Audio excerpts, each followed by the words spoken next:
এইবার উজির নাজিরেরা বলে, বাদশাহ তার সন্তানকে শাসন করে না। বাদশাহ যদি সন্তানকে শাসন করত, বাদশাহ যদি তার সন্তানকে শাসন করত, পাগলের মতো ঘুরাইতো না। অন্যান্য বাদশার নিকট ওই হারুনুর রশিদ বাদশাকে প্রতিপন্ন করত না। এবার বাদশার কানে যখন পৌঁছল, বাদশাহ তার সন্তানকে ডাক দেয়, বাবা, তোমার আচরণের কারণে, তোমার পাগলামির কারণে বাবা আমাকে লজ্জা পাইতে হয়। বাবারে, তুমি দয়া করে ওই পাগলামি ছাড়ো। ছেলে তার বাবার কথায় জবাব দেয় না, চুপ করে রইল। হঠাৎ করে একটি গাছের ডালের দিকে লক্ষ্য করে দেখে ডালের মধ্যে একটি পাখি বসা। পাখিটাকে ডাক দিলেন, রে পাখি, যে আল্লাহ তোমাকে সৃষ্টি করেছেন সেই আল্লাহর কসম করে বলি, পাখি, তুমি সেই আল্লাহর হুকুমে আমার হাতে বসে যাও। বলার সাথে সাথে গাছের ডাল থেকে পাখিটি হারুনুর রশিদের পাগল ছেলের হাতে বসে যায়। আবার ছেলে বলে, এরে পাখি, যে আল্লাহর হুকুমে তুমি আমার হাতের মধ্যে বসেছ, সেই আল্লাহর হুকুমে তুমি তোমার জায়গায় চলে যাও। পাখিটি আবার তার জায়গায় চলে গেল। এইবার হারুনুর রশিদ বুঝতে বাকি রইল না। এবার জবাব দেয়, বাবা, তোমার যে অট্টালিকা, যে রাজত্ব, তোমার যে রাজপ্রাসাদ, টাকা পয়সা, ধন দৌলত, যাহা তোমাকে সম্মান দেয়, বাবা আমার ওইগুলি আমাকে অসম্মান করে। বাবা, আমার দ্বারাই সম্ভব না, আমি আর তোমার এখানে থাকতে চাই না, চলে যাব। আজ সলসালে তো আজ বেরিয়া গার্তো সঙ্গে খারাও আমার মরসুই সুব সাহেবে দিল রসি গাও হারসুই। কবি লেখেন, সহবতে সলেহ তোরা সলেহ কোনাত, সহবতে তলেহ তোরা তলেহ কোনাত। ও বন্ধু, সৎ মানুষের সঙ্গে যদি তুমি চলো, বন্ধুরে তুমিও সৎ হয়ে যাইবা। আর অসৎ মানুষের সাথে যদি তুমি চলো, বন্ধু তুমিও অসৎ হয়ে যাইবা। আল্লাহ ওয়ালাদের মজলিসে যদি তুমি আসা যাওয়া করো, আল্লাহ ওয়ালাদের মজলিসে যদি তুমি অল্প সময়ও, কবি লেখেন, অল্প সময় যদি তুমি বসা থাকো, ও বন্ধু, অল্প সময় বসা থাকার কারণে, অল্প সময় আল্লাহর ওলিদের সহবতে থাকার কারণে রিয়াবিহীন 1 বছর নফল ইবাদতের সওয়াব আমল নামার মধ্যে লিপিবদ্ধ করা হয়। বলেন সুবহানাল্লাহ। ও বন্ধু, তোমার অন্তর যত কঠিনই হোক না কেন, পাথরের মতো যদি তোমার অন্তর কঠিন হয়ে যায়, ও বন্ধু, তুমি যদি উলামায়ে কেরামের সংস্পর্শে যদি তুমি আসতে পারো, বন্ধুরে কঠিন অন্তরও তোমার নরম হয়ে যাবে। গুনাহিত, গুনাহযুক্ত অন্তর, গুনাহযুক্ত অন্তর তোমার গুনাহমুক্ত হয়ে যাবে। গুনাহযুক্ত অন্তর গুনাহমুক্ত হয়ে যাবে। সেই জন্যে উলামায়ে কেরামের সংস্পর্শে গেলে অল্প সময় অতিবাহিত করা, উলামায়ে কেরামের সংস্পর্শে গেলে উলামায়ে কেরামের সহবতে থাকা, উলামায়ে কেরামের সহবতে যদি কেউ থাকে, উলামায়ে কেরামের সহবতে থাকতে থাকতে, আল্লাহওয়ালাদের সহবতে থাকতে থাকতে আল্লাহওয়ালায় পরিণত হয়ে যায়। বাদশাহ হারুনুর রশিদের এক ছেলে অল্প বয়সে কোরআনে কারিমের শিক্ষা অর্জন করেছে, হাদিসের শিক্ষা অর্জন করেছে। উলামায়ে কেরামের সংস্পর্শে যাওয়া আসা করে, যাওয়া আসা করতে করতে ওলি আল্লাহদের ওলি আল্লাহদের সংস্পর্শে যাওয়া আসা করতে করতে অন্তর আল্লাহওয়ালায় পরিণত হয়ে গেছে। অল্প বয়সের যুবক আল্লাহওয়ালা হয়ে গেছে। কবরের পার্শ্বে গিয়ে যুবক কান্দে, কবরের পার্শ্বে গিয়ে যুবক কান্দে। কবরবাসীদেরকে লক্ষ্য করে যুবক ডাকে, ও কবরবাসীরা, দুনিয়ার জগতে, ও কবরবাসীরা, দুনিয়ার মালিক ছিলে তোমরা, অর্থ সম্পদের মালিক ছিলে, নাজ নিয়ামতের মালিক ছিলে। আজ তোমরা সব কিছু ফেলে অন্ধকার কবরে আসো। ও আল্লাহর বান্দা, দুনিয়ার নাজ নিয়ামত তোমাদেরকে ধরে রাখতে পারে নাই, দুনিয়া তোমাদেরকে ছাড়িয়া দিছে। কবরের পার্শ্বে গিয়ে কান্দে, কবরের পার্শ্বে গিয়ে কান্দে। আমি আমার বাসায়, ওই ছেলের কান্না আমার বাসায় আমি লিখেছি। কবরের কান্না, কবরের পার্শ্বে গিয়ে যার পরনায় কান্দে।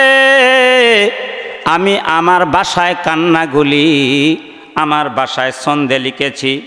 মৃত ব্যক্তির জানাজাতে বন্ধু গেলে হায়, মৃত ব্যক্তির জানাজাতে বন্ধু গেলে হায়, অন্তর কানি মরার বয়ে ব্যঙ্গে যায়। কন্যা, মৃত ব্যক্তির জানাজাতে বন্ধু গেলে হায়, অন্তর খানি মরার বয়ে ব্যঙ্গে যায়। এই অন্তর কানি মরার বয়ে ব্যঙ্গে যায়। ইমান আমল ঠিক না থাকলে বন্ধু জগতে, ইমান আমল ঠিক না থাকলে বন্ধু জগতে,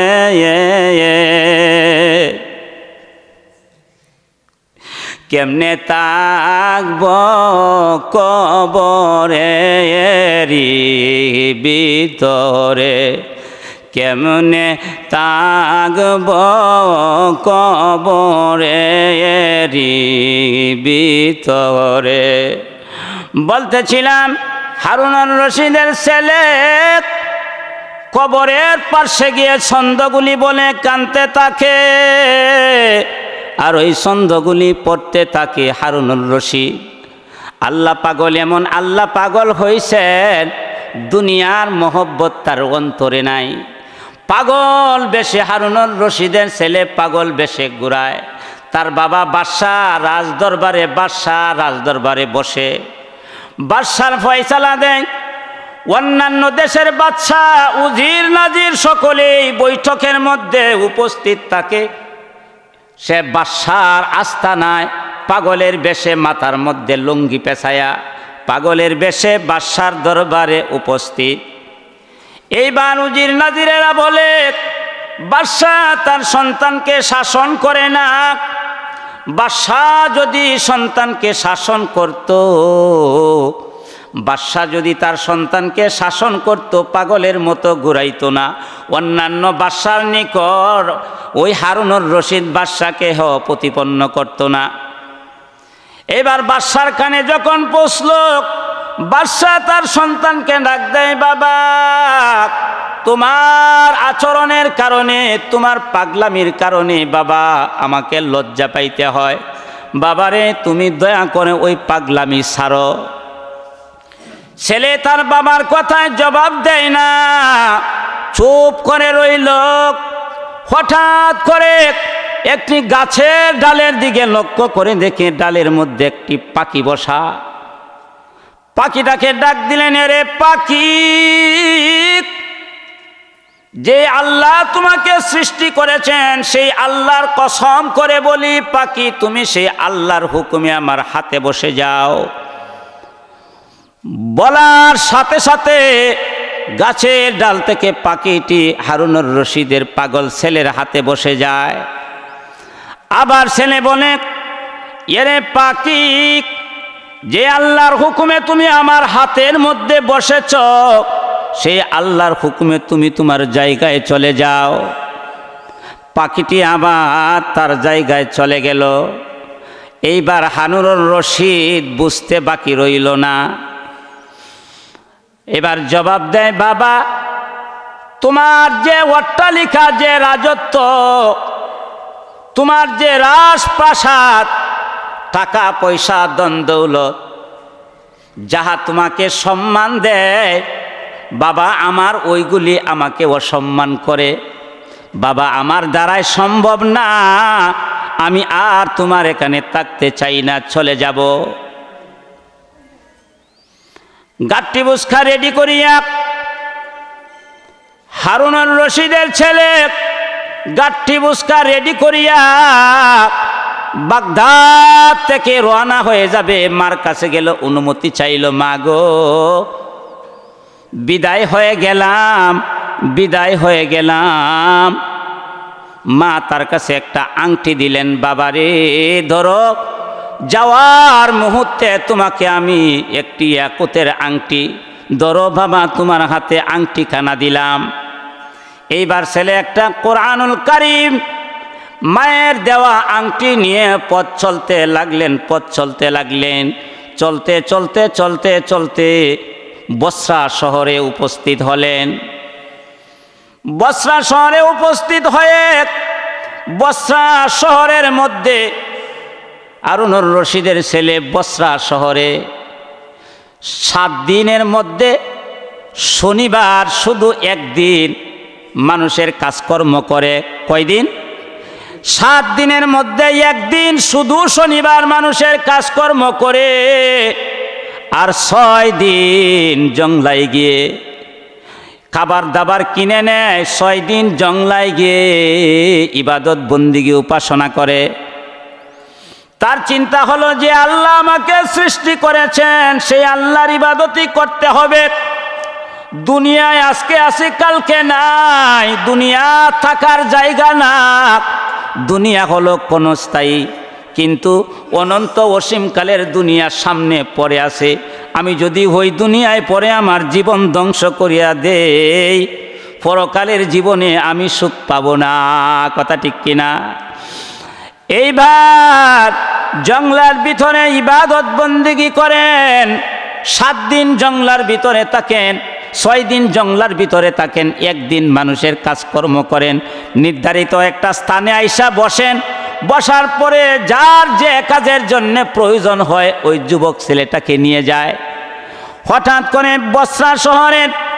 বসরা শহরের কুতুব আবু আমের রহমতুল্লাহি আলাইহি উনার দেয়ালের পাকার কাজ করার জন্যে, দেয়াল মেরামত করার জন্যে রাজমিস্ত্রি তালাশ করছে।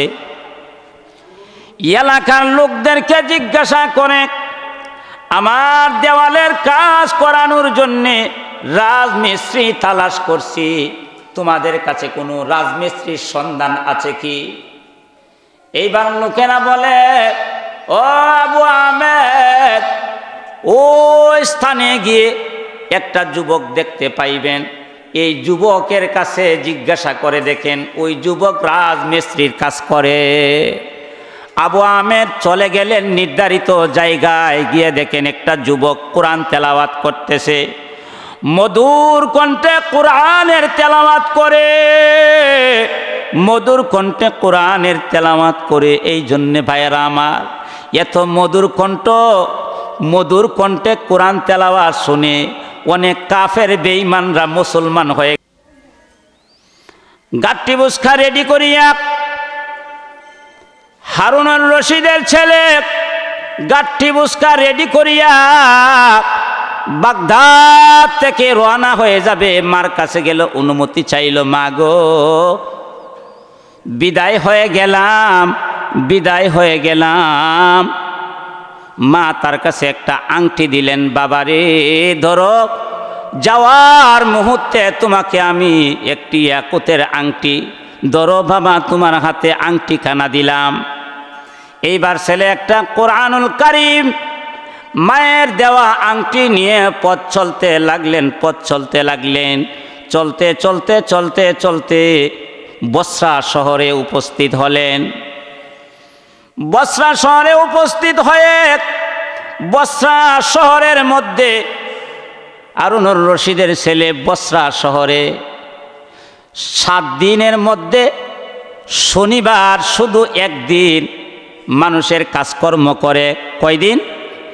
7 দিনের মধ্যে একদিন শুধু শনিবার মানুষের কাজকর্ম করে, আর 6 দিন জংলায় গিয়ে খাবার দাবার কিনে নেয়, 6 দিন জংলায় গিয়ে ইবাদত বন্দিগি উপাসনা করে। তার চিন্তা হলো যে আল্লাহ আমাকে সৃষ্টি করেছেন, সেই আল্লাহর ইবাদতই করতে হবে।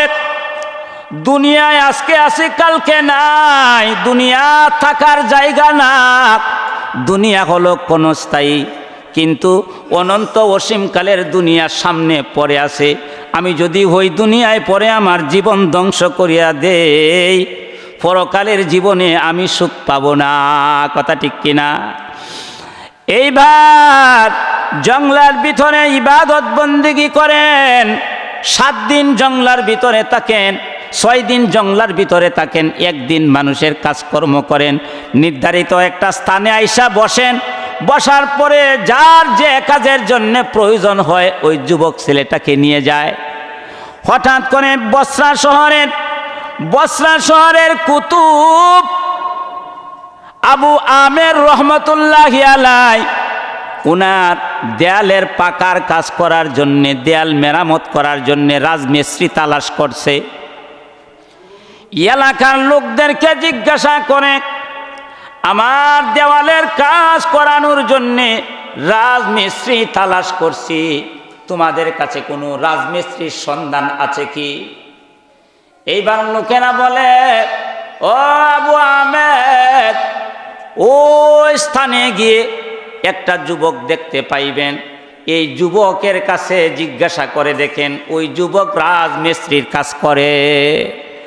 আবু আহমেদ চলে গেলেন নির্ধারিত জায়গায়, গিয়ে দেখেন একটা যুবক কোরআন তেলাওয়াত করতেছে, মধুর কণ্ঠে কোরআনের তেলাওয়াত করে, মধুর কণ্ঠে কোরআনের তেলাওয়াত করে। এই জন্যে ভাইয়েরা আমার, এত মধুর কণ্ঠে কোরআন তেলাওয়াত শুনে অনেক কাফের বেঈমানরা মুসলমান হয়ে গেছে। বলেন সুবহানাল্লাহ।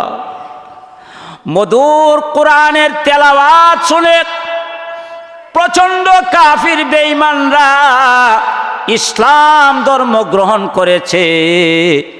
বলতেছিলাম, আবু আমের দেখেন যুবক মধুর কণ্ঠে কোরআন তেলাওয়াত করে। এবার আবু আহমেদ যুবককে ডাক দিলেন, রে যুবক, আমি রাজমিস্ত্রির কাজ করাইতে চাই, তুমি কি রাজমিস্ত্রির কাজ করবে? যুবক বলেন, আমার কাজেই তো হলো কাজ করা, আমি আপনার কাজে যাব, কিন্তু আমার 2টা শর্ত। ও হুজুর, 2টা শর্ত যদি মানতে পারেন আমি আপনার কাজে যাইতে পারি। যে কি 2 শর্ত? এক শর্ত হলো আমাকে নামাজের সময় দিতে হবে, নামাজের সুযোগ দিতে হবে। 2 নাম্বার শর্ত হলো আমাকে বেতন দিতে হবে 1 দিরহাম এবং 1 ধানেক। 1 দিরহাম এবং 1 ধানেক মজুরি দিতে হবে, আমি বেশি মজুরি নিব না। আবু আমের তার কথায় রাজি হলেন, প্রস্তাবে রাজি হলেন। ঠিক আছে, চলো। এবার যুবক কাজ করতেছে। সন্ধ্যাবেলায় আবু আমের আসছেন। আবু আমের আসিয়া দেখেন যুবকের কাজ 10 জন মানুষে যে কাজ করা সম্ভব ওই যুবক একা সে কাজ করেছে। বলেন সুবহানাল্লাহ। 10 জন যে কাজ করা সম্ভব ওই যুবক একা সেই কাজ করেছে। আবু আমের সন্ধ্যাবেলায় যুবককে ডাক দিলেন, রে বাবা ধরো, আমি তোমাকে এই যে 1 দিরহাম 1 দানেক দিলাম, আমি তোমার কাজে খুশি হইয়া আরো কিছু দিলাম, ধরো তোমার মাহেনা। যুবক জবাব দেয়, না, আমার এত মাহেনার প্রয়োজন নাই। আমি যে মাহেনা 1 দিরহাম 1 দানেক যে মাহেনা আমি নেই, এই মাহেনা দিয়েই আমি 6 দিন চলতে পারি। আমার অতিরিক্ত আপনার কাছ থেকে নিতে হবে না। যুবক চলে গেল, তার 1 দিরহাম 1 দানেক নিয়ে চলে গেল। পরের দিন আবার আবু আমের গেলেন সেই যুবকের তালাশে। গিয়ে দেখে সেই স্থানের মধ্যে ওই যুবক আর নাই। আশেপাশের লোকদেরকে জিজ্ঞাসা করে, এরে বাবারা, এই যে রাজমিস্ত্রির কাজ করতো একটা ছেলে ওইখানে বসতো, ওই ছেলেটা কোথায়?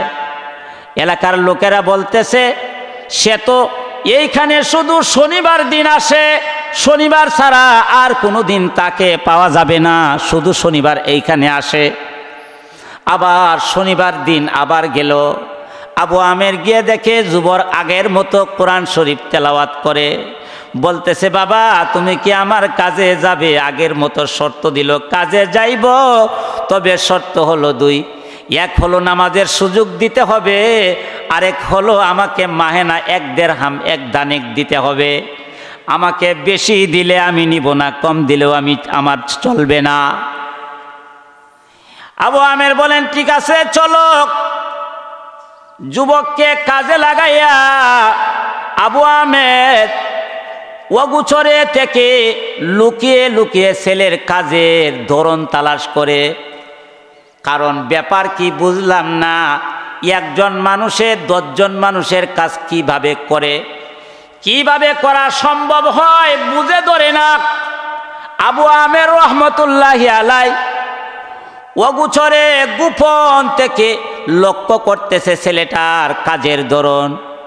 আবু আমের রহমতুল্লাহ আলাই দেখেন যুবক শুধু ইট হাতে ধরার সাথে সাথে ইটগুলি আপনার একত্রে লাগিয়া যায়। বলেন সুবহানাল্লাহ। সন্ধ্যা বেলায় আবু আমের যুবককে ডাক দিলেন, যুবক ওই যে তোমার মাহেনা, তোমার কাজের উপরে খুশি হয়ে আমি তোমাকে কিছু বাড়তি দিলাম। যুবক বলে, না, আমার বাড়তি দিতে হবে না, আমার যে নির্ধারিত মাহেনা সেই নির্ধারিত মাহেনা দেন, ওটা নিয়ে আমি চলে যাব। চলে গেলেন। আবু আমের রহমতুল্লাহ আলাই মজা পাইছেন, আর উনি নিশ্চিত বুঝতে পারছেন ওই ছেলে আল্লাহর ওলি ছাড়া আর কেউ না। আল্লাহওয়ালা মানুষের পিছনে আল্লাহওয়ালা ছাড়া আল্লাহওয়ালা ধরা যায় না, সুর ছাড়া সুর ধরতে পারে না, আল্লাহওয়ালা ছাড়া আল্লাহওয়ালা ধরা সম্ভব হয় না। আবু আমের আল্লাহওয়ালা ব্যক্তি ওই ছেলেকে নিশ্চিত চিনতে পারলেন, ওই ছেলেটা একজন খাঁটি আল্লাহওয়ালা। এই জন্যে পরের শনিবার আবার সেই নির্ধারিত স্থানে গেলেন। কিরে গিয়া দেখেন যুবক নাই, যুবক নাই, যুবক নাই। আশেপাশের লোকদেরকে জিজ্ঞাসা করলেন, কি অবস্থা? ওই ছেলে শনিবার দিন কাজ করে, কিন্তু আজ শনিবার আসতো, আমি তাকে তালাশ করে পাই না, ঘটনা কি, ব্যাপার কি? এইবার লোকেরা বলেন, হুজুর ওই যুবক ছেলেটা আজ 3 দিন যাবত জংলায় অসুস্থ অবস্থায় পড়ে আছে, জংলায় অসুস্থ অবস্থায় পড়ে আছে। আবু আমের বলেন, বাবা তুমি কি জায়গা চিনো? বলে, হ্যাঁ আমি জায়গা চিনি, আমি ওই জায়গায় গেছি। আবু আমের বলেন, বাবা আমি তোমাকে তোমার মাহেনা দেব, তোমাকে তোমার রোজ আমি দরিয়া দিব, তুমি আমাকে তোমার সাথে সেই জংলার ভিতরে নিয়ে যাও। ওই লোকটা আবু আমের রহমতুল্লাহি আলাইকে জংলার ভিতরে নিয়ে গেলেন। এইবার আবু আমের গিয়ে দেখেন বেহুশ অবস্থায় একটা ইটের মধ্যে মাথাটা ঠেকাইয়া বেহুশ অবস্থায় পড়ে আছে। আবু আমের ডাক দেন, আসসালামু আলাইকুম, আসসালামু আলাইকুম আইয়ুহাস শাবাব। এরে যুবক, তোমাকে আমি সালাম দিলাম, আল্লাহর রহমত তোমার উপরে বর্ষিত হোক। শান্তি তোমার উপরে বর্ষিত হোক, কোনো উত্তর আসে না। আবু আমের রহমতুল্লাহ আলাইহি আবার সালাম দিলেন, আসসালামু আলাইকুম ইয়া আইয়ুহাস শাবাব। যুবক চোখ খুলে চিনতে পেরেছে, আবু আমের চোখ খুলে চিনতে পেরেছে তার কাজের যে মালিক সেই মালিক আসছে। যে চোখ খুলল, দৌড় দিয়ে আবু আমের যুবকের মাথার কাছে গিয়ে ইটটা সরাইল। ইটটা সরাইয়া আবু আমেরের উরুর মধ্যে তার মাথাটা রাখলো, উরুর মধ্যে মাথাটা রাখলো। এইবার আবু আমের মাথাটা কুলের মধ্যে রাখিয়া তার হাল হাকিকত সম্পর্কে জানতে চায়, কেমন অবস্থা। সে তার করুণ কাহিনীর অবস্থাটা সে তার বাসায় বলে, কয়টি বয়াত করে। আবু আমের রহমতুল্লাহ আলাইহি মুখের দিকে লক্ষ্য করিয়া কয়েকটি বয়াত পেশ করে, বয়াতগুলি আমি বাংলায় লিখেছি,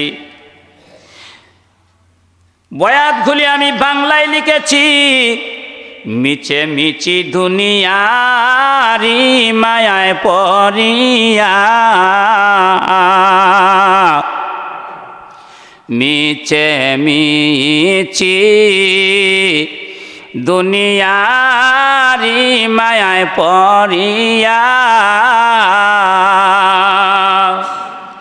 দিও না গো জীবন ধ্বংস করিয়া, দিও না গো জীবন ধ্বংস করিয়া। দুনিয়াতে যাহা বেচিলা বন্ধু সবই তোর, দুনিয়াতে বেবেছিলা বন্ধু যাহা তোর, মরার পরে সবই তোমার হবে পর, মরার পরে সবই তোমার হবে পর।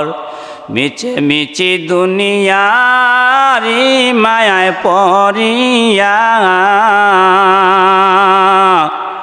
দিও না গো জীবন ধ্বংস করিয়া, দিও না গো জীবন ধ্বংস করিয়া। কত মুর্দা নিলে খাদে বহন করিয়া, কত মুর্দা নিলে খাদে বহন করিয়া, তুমিও যাবে আসবে না আর ফিরিয়া, তুমিও যাবে আসবে না আর ফিরিয়া। মরণ কালে দেখাই ও আল্লাহ নবীরে,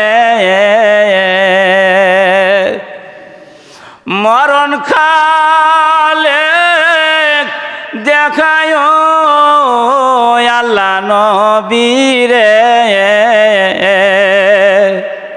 চিনতে যেন পারি তারে কবরে, চিনতে যেন পারি তারে কবরে।